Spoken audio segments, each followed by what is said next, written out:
Subscribe to our YouTube channel and press the bell icon to get the latest updates. I'm with Professor Kaushik Basu, one of India's best-known economists, a former chief economic advisor to Prime Minister Manmohan Singh in his government from 2009 to 12, from where he moved to the World Bank as its chief economist till 2016 and is now back at Cornell University as a professor of economics. And today we are discussing Professor Basu's book called Policymaker's Journal, which is one of the reasons you're back on India's firmament. Professor Basu, welcome to ThePrint. Jyoti, thank you very much. It is a pleasure to talk to you. So you're in New York, I'm in New Delhi, and your book has been making waves in India. I don't have a copy of it because it's been sold out, but it's really quite an interesting read. It's a diary, like you say, but when you go back, it's written in the period when you were in Delhi, 2009 to 12, which is almost 10 years ago or more than 10 years ago. So looking back, how do you look at a time in our history, which has changed so much, of course, from the present time? I mean, every period, every prime minister's dispensation is different. But how do you look at yours at the time when you served under Dr. Manmohan Singh? Jyoti, before I begin, I should tell you I'm on exactly the same plank as you because I have not yet received a hard copy of my book. Okay. They had apparently sold out and then realized that copies hadn't been sent to me in New York, so I'm waiting for my copy as well. So Lovely. To turn to your question, the book is, of course, primarily for the period from 2009 to 2016. My policy years when I would be jotting down my diary. So India has changed, not dramatically. I mean, it's a big, strong, well-founded country. Yeah. But there are changes which I think are actually matters of concern. There were concerns then. I mean, one must not exaggerate that it was just very smooth sailing. But it has changed. And then I can tell you a couple of things which sort of strike me that it was a very collective mission. This, for me, was a surprise when I came as a complete outsider to government. That there was no pressure. There was no pressure that, no, you have to say exactly the same thing, the same lines you have to give out. But there was a collective mission. I remember going to these G20 meetings. There would be the Ministry of External Affairs with their point of view. I would be from the Ministry of Finance with my point of view, various teams. But there would be a collective sense, which for me, maybe because I came from outside, I overdid the joy of that. And then people, different language groups, different religions, caste, I was not aware. We had the collective mission of India. That made me very optimistic, despite the fact that I was aware. There were corruption scandals breaking. Like now, there were corruption scandals happening then that you needed to do something about. There was inflation. I came into the government in the midst of a pretty high inflation, and we were struggling to bring it down. So there were all these challenges. But the two things, one is the collective mission was very special, and it was very professional. I mean, I could later bore you with details of some of the steps we were taking, which is the kind of steps you find in advanced economies being taken, thought through and planned and executed. I feel there's been some erosion of both these now. In what way? The collective mission, it's a much more divisive, even within the government. The bureaucracy, the politicians, within bureaucrats, there are different identities. You get a sense, and I have Yeah, but you don't know that, do you, Professor Basu? No, because you're living so far away. Yeah, that's the next thing I was going to add, that I can't be sure. But there is that sense also, I have to say, business groups. I keep in touch a little bit with the different business groups in different places. There is a certain divisiveness that always, you would get that, of course. Businesses are in competition with one another and they will compete. But there was still a bit of a collective India mission that you're doing something for India. And the current, I can't do a hard comparison, Jyoti, precisely because I don't have an insider's view anymore. I had an insider's view 2009 to 2012, and even after that, when I was at the World Bank, there was a lot of going back and forth. But this is the impression of the change. Okay. But when you say there is an impression of this change, are you talking about, the most recent incident in the corporate world, of course, has been the statement by the Commerce and Industries Minister, Mr. Piyush Goyal, about some corporate houses that should be doing much more in terms of the national interest. Are you talking about that? I'm referring to that. That's one example. So these are the kinds of things which I, sitting outside, which did catch me by surprise. It's a respected corporate group, and there's some criticism you can make against all of them. It's almost like dividing the corporate groups. And I'm also looking at interstate conflict and things like that, which the impression is all that is up. And I'll give you one concrete thing, Jyoti, which could be corroborating my hunch about what's happening inside is my hunch. But in terms of indicators, growth indicators, unemployment indicators across the board, India is doing much worse. I mean, that is statistics and data. And that sort of makes me feel that maybe the other side, which I'm not watching, is correct. And that's what's having an impact on the data, which I can see. But perhaps, some of the data is because India's economy isn't doing as well as it was 10 years ago. But then India is emerging from a terrible, 2 rounds of COVID. We are not sure. Of course, it's not gone away. We all know that. The second, the third, or the fourth, or the fifth wave is around the corner. We don't know when. So perhaps, are you being a little too sort of critical of what's happening today? No, I'm actually not that critical, because the pandemic-related this period, say last 1.5 years, it is true again that India has done worse than most other economies. In terms of growth and all, the plunge was deeper than others. But actually, I don't use that as criticism. Okay. The pandemic meant that different governments were experimenting with different things. No one was completely sure as to what the right policy is. And so some were lucky. They hit upon the right menu. They did well. Vietnam did very well, but who knows, things can change. Bangladesh has done reasonably well. India did very poorly, like a few Latin American countries. But again, you can't blame anyone because you're experimenting. You're in completely novel territory. But what worries me is the pre-pandemic situation. India's growth figures, virtually all figures, investment rate, the fraction of the national income that you're putting away as investment, which is what in the long run affects growth. The factories being built, the ports being built, that was coming down steadily over the last 7-8 years. If you look at the growth rate from 2016, well before the pandemic hits, every year's growth is less than the previous year's growth.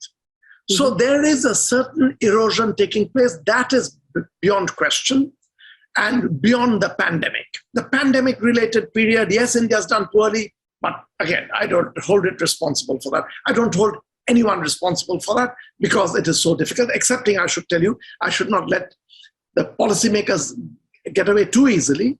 The lockdown was handled very poorly and very obviously poorly. You cannot lock down an economy the size of India so totally without ground level planning in great detail. And that really, I think, did a big damage in March. I'm talking of March 2020, March 24th, 2020. The immediate announcement was a relief. Then within a week, you realize this is not the same India. In my time, a major policy would mean there would be 3-4 days of round-the-clock decision-making, bureaucrats coming in with their expertise. It was clear that had not happened. But, so that's my next question, is that you worked so closely with the bureaucracy those 3 years that you were in Delhi, 2009 to 12. Now, if you had rounds and rounds and, like you described in your book, Policymaker's Journal, you talked about how it was sort of these endless meetings that bureaucrats held all the time. So while I agree with you and we all agree that the way India locked down, very, very suddenly was pretty much disastrous for what happened subsequently and the way that people had to move. But would you then say, why do you think that these discussions you're assuming didn't take place as thoroughly as they should have? See, there's one sort of criticism of yours, implicit or explicit, I agree, that decision-making was slow. There would be endless rounds of meetings. But the way to correct that, first of all, it was slow, but it was pretty professional. In the end, what we would zero in on the policy inflation control. When you're controlling inflation, you can throw the economy completely out of whack. This has happened in advanced economies when you try to bring down inflation. India brought down the inflation from pretty high, pretty smoothly and steadily without damaging growth, which was a remarkable performance. But I myself felt frustrated, and if you read my Policymaker's journal, you will sense that when things you wanted them to move, one meeting after another, and you're not getting to a decision. One good example is GST. When my last meeting with Pranab Mukherjee, the president of India, he was no longer president then, he was not well.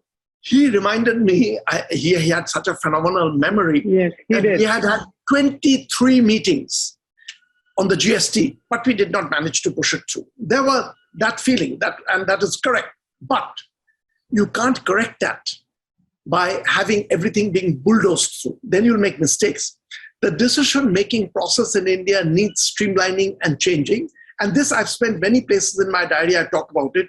The process of permission taking is wrongly organized. You have to reorganize them. And actually, I was meeting with ambassadors and high commissioners of British-related countries when I was in government, because many of them had reformed themselves very well. Australia is a great example. Actually, pretty good bureaucratic processes, but they had inherited the same system as India to see how this can be done. But that's the way to do it. If instead you have decisions being bulldozed through, it'll be wrong decisions going through very quickly. And the demonetization was a wrong decision that went through very quickly.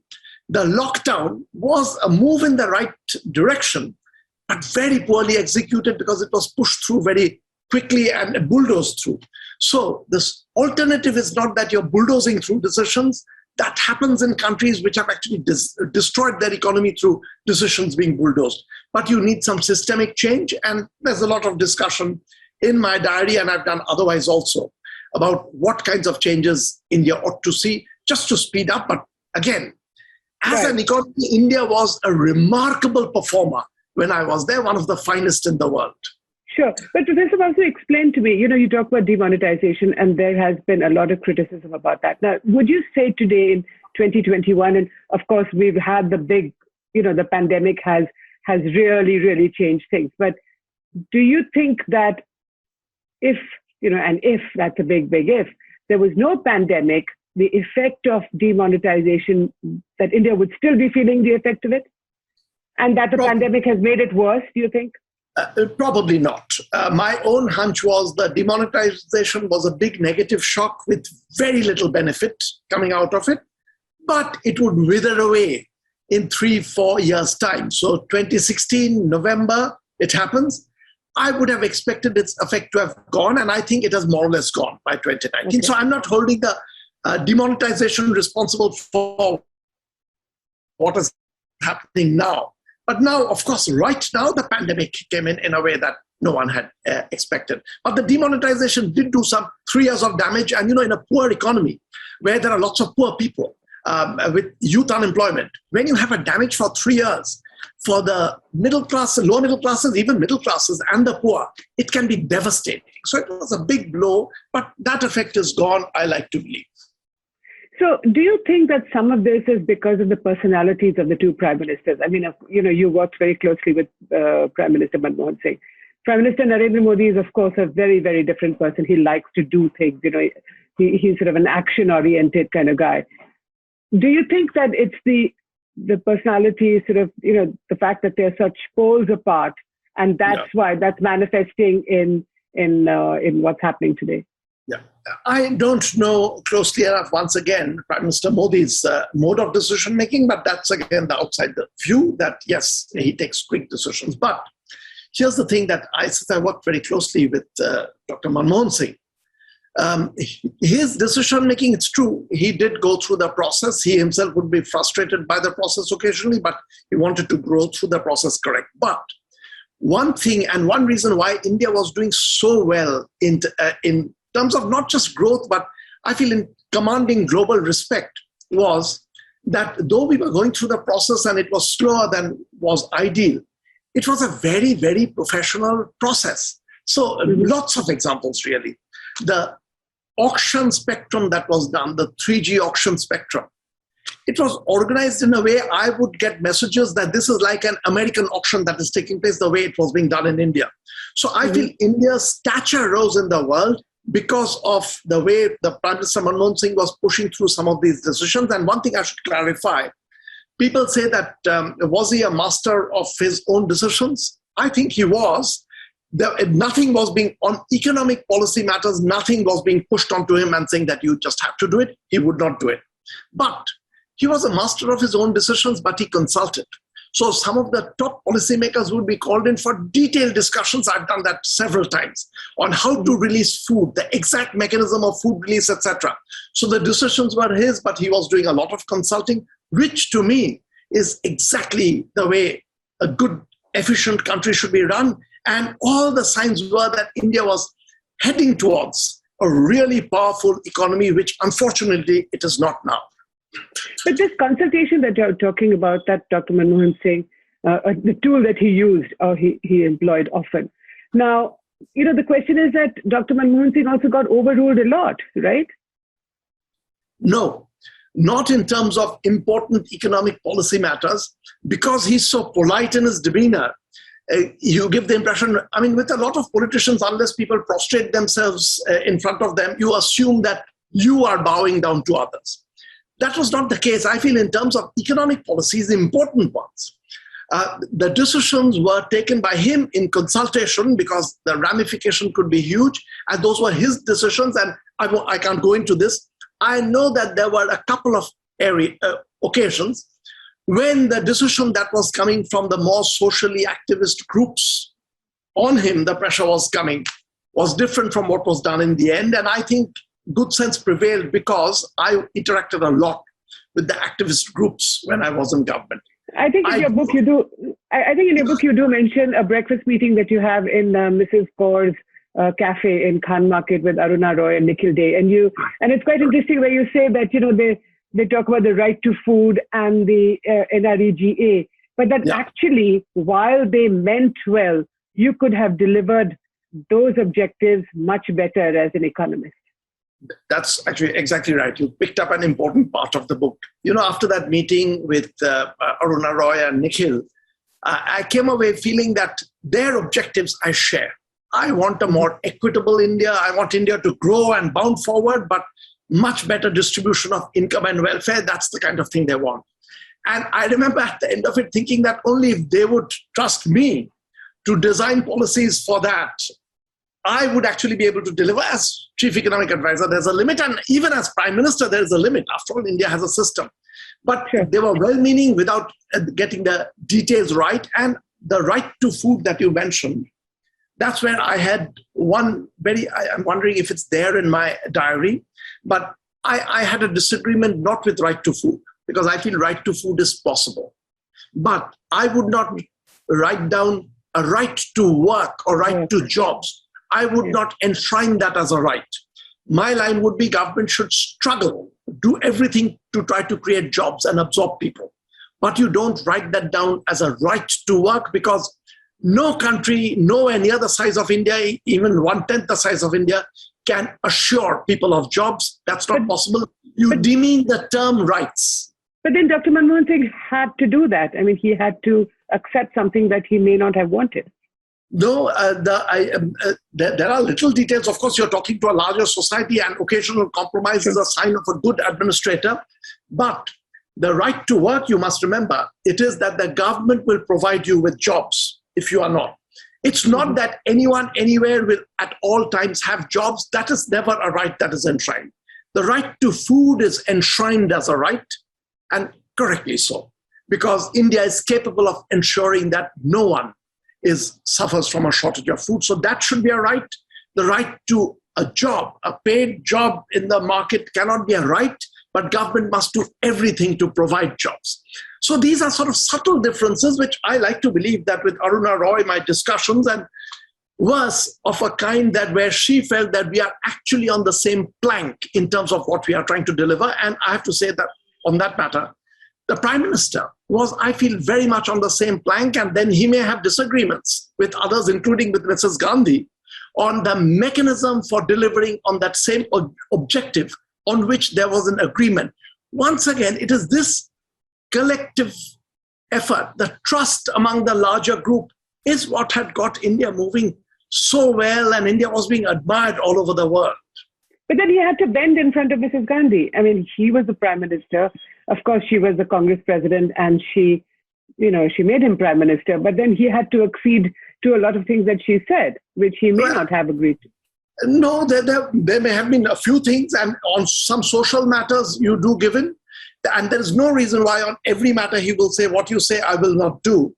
But on all the important things pertaining to the economy, he took the decision after a lot of consultation with people. And I have examples I can give you where the economic decision we were taking was not something which would have been taken cheerfully by the Congress party. But it is Mrs. Gandhi's respect for Manmohan Singh, which was immense, that she would give in when in the end you would say that this is the policy to take, and you would see no conflict, and you will believe that one person has given in totally to the other. But this is what consultative decision making is about. For example, would you say that one example was that when petrol was freed from from the shackles of price? That is actually one example, because there were lots of meetings. I've done sort of endless meetings because the petrol was decontrolled. Yes. And I'm saying this now because it's being handled very, very badly, the fuel price. But there, I'm sure, I don't know the details of what was happening. You're saying it's being handled badly? Are you saying it's been handled badly today? Badly right now. I mean, prices shouldn't be rising. Fuel price shouldn't be rising the way it's rising. But no, but why not? Why? Okay. One second. I'll just go back to that history of what happened then. I don't know what happened in the background, but I do know that the activist groups kept telling us that, you must not decontrol a petrol price. Whereas we persuaded the prime minister, didn't need too much persuasion. I was persuaded that when international prices going sky high, you can't use India's fiscal deficit to keep the prices controlled. So that was an example, and there were actually many others where if the prime minister had not stood with us, we would not be able to take that decision. And India was doing so well because of those. What's happening now, Jyoti, is what we had gone in for is that the petrol price cannot be held flat. No matter what happens to international price, India will hold it flat and subsidize. We can't get into that world. It'll rise and it'll fall. But if you look at it now, the price at which it's being released on the market, about half of that is being collected by the state and the center, various forms of taxes. That is, you're heaping up on the price. So it'll move up and down, but you don't heap up and try to run your fiscal deficits by collecting money from that. And that is the mistake that is happening. And that's fueling into inflation. But these are the kinds of details where you need a very good team to sit down, and India's full of talent. I'm getting the impression that that talent is not being used in India. Corruption control is a very good domain where corruption happens in a country like India, intertwined with legitimate activity. If you take a ham-handed method trying to take the corruption out, it's like trying to take a malignant tumor out without paying any attention to the healthy tissues all around it. You'll damage the patient altogether. Corruption control is a very difficult matter in an economy like India, and that needs the kind of expertise that you're talking about, the consultative expertise with the determination at the top. You do need the determination, but along with that, you need the expertise. Otherwise, in the name of controlling corruption, you will end up with a crony capitalist system, which has happened in many countries, and I don't want to see that happen in India. But, in defense of Nirmala Sitharaman, the finance minister, I mean, she has dealt with a pretty two terrible years. You've had COVID, and for most of this year also, I think the economy is going to be devoted to COVID. So she has done the best she could or can do under the circumstances. What else do you think she should do better? From my little familiarity with Nirmala Sitharaman in those days when I was in government and she had nothing to do with policy making, my impression was of a person capable of good decision making. But actually, I'm not seeing that. And I don't know, so I don't want to hold her responsible because there is a whole structure. Maybe she does not have the space to go ahead. Because a policy like a demonetization, I would have expected the central bank governor and the finance minister to go running and say, you can't do that. it'll be 3-4 years of suffering for an economy which is not a wealthy, advanced economy. Why did that not happen? And I would expect she would have that sense. It's very disappointing if she was giving in on these vital matters and not expressing her opinion. But beyond that, I do not know. So just to come back to Dr. Manmohan Singh, the impression when he and the Congress party lost power in 2014 is that it was all over for the party. It was in pretty bad shape because of the scams surrounding it. It had a terrible reputation. Dr. Manmohan Singh himself said in a press conference, actually, that history would judge him much better than it is doing today. Do you think that's true? I think that's true. And not only history, but it's already beginning to happen. People are realizing, the Indian businesses are realizing, the top business bosses are realizing that actually India was on a path which was quite remarkable, because Dr. Manmohan Singh, if you want to say why was that heightened impression by 2014, one thing which he is not, and some people will say that is a lacking, to me that is actually something I admire. He's not a political person. Political intrigue and jockeying is not something that he did, which is very difficult. In a complex economy, you probably need that. I would actually say that he is a political person, because you remember in 2008 when the nuclear deal had to be pushed through, Dr. Manmohan Singh stood his ground. So he is, I would argue, a political person. I feel he's not a political person. He needs a political support to get some of these good decisions. Actually, I was among the few people, a lot of sort of progressives were against him in 2008, but I was a supporter. He pushed that through.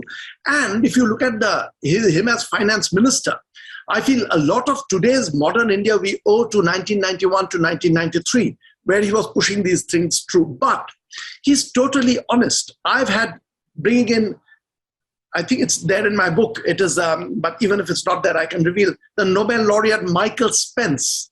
I got him to meet with Dr. Manmohan Singh in Delhi. And I remember Dr. Manmohan Singh telling him about the problems of the Indian economy. And I was thinking that there are very few, I do know a couple of international leaders, remarkable leaders, who'd be that honest. But Dr. Manmohan Singh was saying, these are the things I'm not being able to do. That honesty is a disadvantage in politics. But what a pity, because that is what gets a country going. You need a leader who will be honest, and he needs a lot of courage. In your book, you talk about how, if you were asked for advice from a young person, by a young person, to say, okay, how can I be prime minister? You would say, do not be like Dr. Manmohan Singh. Yeah. But you've just been so eloquent about his... Let me clarify that. What I meant is you will not get to be prime minister. And I do believe it was a fluke. Fluke meaning it was Mrs. Gandhi's farsightedness when the prime ministership was hers. She got him to be prime minister. He on his own, through political maneuvering, would not be able to be prime minister. So that what I meant by the advice I want to clear. If you want to be prime minister, you cannot be like Manmohan Singh in your regular life, because you need someone else farsighted who will pull you in, and the chance of that is negligible. If you want to be prime minister, you have to be political, jockeying, indulging in intrigue. I would detest that, but that would be my honest Kautilyan or Machiavellian advice, that you need to do that to be prime minister. So unfortunately, that is the way. Well, no. Nitish Kumar is an example over here. What he's done is not good enough. And I'll tell you why with Nitish Kumar I had expectations. Not the oratory. I write about that because that speech that he gave where there was the chief minister from Gujarat, Narendra Modi, that time as chief minister, gives this speech, which is an excellent speech. Nitish Kumar comes and gives his speech, excellent speech. Nitish Kumar's speech, I talk about both the speeches over there. Nitish Kumar's speech had a certain lyrical quality, which I like, but that is not a comment for anything apart from literature and literariness. What I was impressed by Nitish Kumar was something very different. Very early, when Jyoti, I had nothing to do with the policy world. I was just a professor. And he was chief minister. I had one meeting with him where he had listened with care. So then I realized he's listening not because he has to listen because I'm the chief economist coming from Delhi. to tell him something. He was listening because he wanted the details. I was giving him about how poverty is measured, how poverty is controlled. I was very impressed. There are very few politicians who, when someone comes from completely outside the political world, listens with that much care and attention. So I was impressed and I was very hopeful on Nitish Kumar. And you also say that Narendra Modi, at the time Chief Minister of Gujarat, had a rabble-rousing quality about him. The speech was very good as oratory, but beyond that, I knew nothing. But I have been disappointed in terms of the policy subsequently, so I don't know what is behind those speeches, what is being actually planned. But how do you mean rabble-rousing?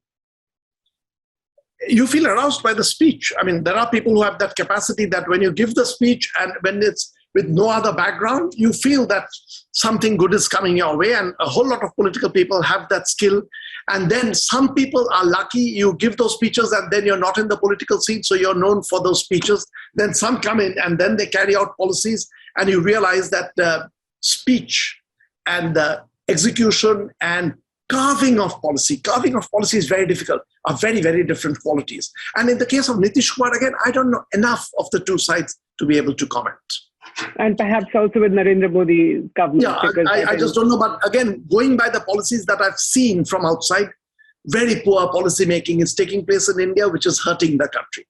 Whenever you call in independent thinkers, you'll have to be prepared for some criticism. From top thinkers, a lot of them are very blunt in criticism. And I've been in meetings, which again, I can't give you details, where they would point out to faults that are taking place in India. You need a certain self-confidence to be able to take that. So I don't quite know why that is not happening, but I'm not talking of international expertise, even people, Indians sitting abroad. I'm talking of talent within India. There is a lot of talent within India. And yet, during your time in government, Professor Basu, the retrospective tax amendment, and I'm talking about the Vodafone example, which today the Narendra Modi government has had to has basically had to cancel, and which has brought huge ignominy to the country. Yeah, that was a wrong decision. Nowhere nearly a wrong decision of the size of the demonetization or the lockdown, but it was a wrong decision. And you will get it from my diary that this was one of the very few decisions where I was not privy to it. It happened, and then I discovered that this is happening. But, we should not blow it up. It was a wrong decision. I'm saying that it should not have happened. And if I was actually in the know, I would have done everything to have stopped it. But it was not an earth-shaking wrong decision. It did not do India that kind of damage. But yes, it was a wrong decision. It should not have happened. But subsequently, in the last few years, there have been mega wrong decisions. And that's hurting ordinary people, hurting jobs. That kind of wrong decisions did not take place because of the process of decision making. No, you mentioned demonetization, but apart from that? The implementation of the GST was very, very poor. I mean, I was actually in Mumbai and Delhi talking to sort of street corner shops. They were virtually in tears that the way it had been, getting it through is fine. Then the implementation, we had done detailed work. It was roughly the Canadian system because you need to look at other countries that have done it. Did a lot of work. Again, the impression was that it was pushed through with very little thought about how you'll do it. It's a good change, but poorly done.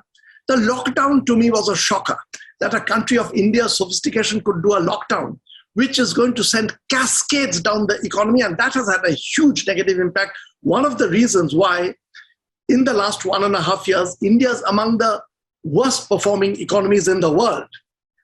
Again, I don't blame it because there's a lot of fumbling in a new situation, but the lockdown contributed to that in a very big way. Do you think it broke the economy in many ways? I think it broke the economy in many ways. The growth rate was minus 23.9%. This was, very few countries did it, that kind of growth plunge. And the reason was the lockdown was such an unplanned lockdown. And that was a shocker to me because if you sit down with the corporates, have confidential meetings with them, sit down with the top Indian bureaucrats and say, within the next 2 days, we have to do it. Come out with a blueprint of how to do it, India wouldn't have messed it up. So you believe that there was a lack of consultation, and if it hadn't been done in this shock therapy type of manner, things would have been much better. Even India would have been able to deal with both COVID and the economy in much better ways. I'm sure. I mean, that was a very big blow to the economy. Again, it was a new situation. So people were fumbling, but it would have been very different. You go to the World Bank and you talk about how you persuade the bank to adopt twin targets of eliminating extreme poverty by 2030 and promoting shared prosperity. Now, I mean, basically, that's all very well, but it staggers the mind that World Bank people have the kind of obnoxiously high salaries that they do when they're talking about, how poor people must do much better. Yeah. The obnoxiously high salary is not that should silence you. So I don't think that the salary is another matter, the discussion of the World Bank pay scale, and I do have some comments in my diary on that. But it will be very sad if the rich go silent about doing anything for the poor on the ground that they are rich. And one thing which I actually admire a whole lot of American corporates, whole lot is probably exaggeration, but 3-4 of them, very prominent ones, very, very wealthy. The line they take is that in the system, we've done what the system has allowed, but you do want a world where this kind of inequality will not prevail. So I feel the World Bank has the right to speak about poverty. And what that episode talks about is when just after joining, the president, Jim Kim, entrusted me saying that I want 2-3 mission goals. The World Bank ought to be organized around this. The poverty eradication in the world was not controversial at all because from the time of Wolfenson, that was quite central to the World Bank's mission. What actually, Jyoti, turned out to be much more controversial was my attention to inequality, where I'm saying that we must judge a country. This is a very Gandhian advice I brought to the World Bank. You must judge a country not by the rich, not even by the average income, which is GDP per capita, but by how the bottom segment of the country is doing.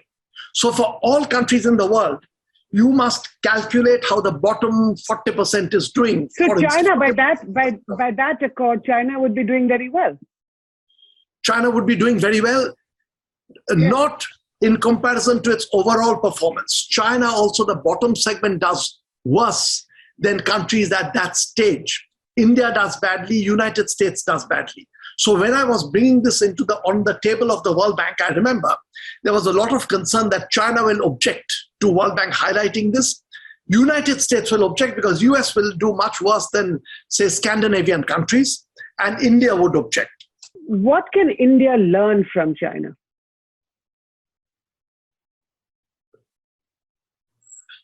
Certainly not the politics. People talk about the top-down control of China, which is, of course, huge top-down control. That kind of top-down control the world over usually has ended up in complete disaster. Crony capitalism of a couple of people with a couple of businesses who begin to capture. This has happened in the Philippines, happened in Egypt, happened in Latin America. China is an exception. Its economy has done very well with a complete top-down control. Not something to be imitated because on a majority of cases that backfires badly into a crony capitalist system that as a country also does not do well. China, some of the detailed policies are worth looking at where they have done quite well.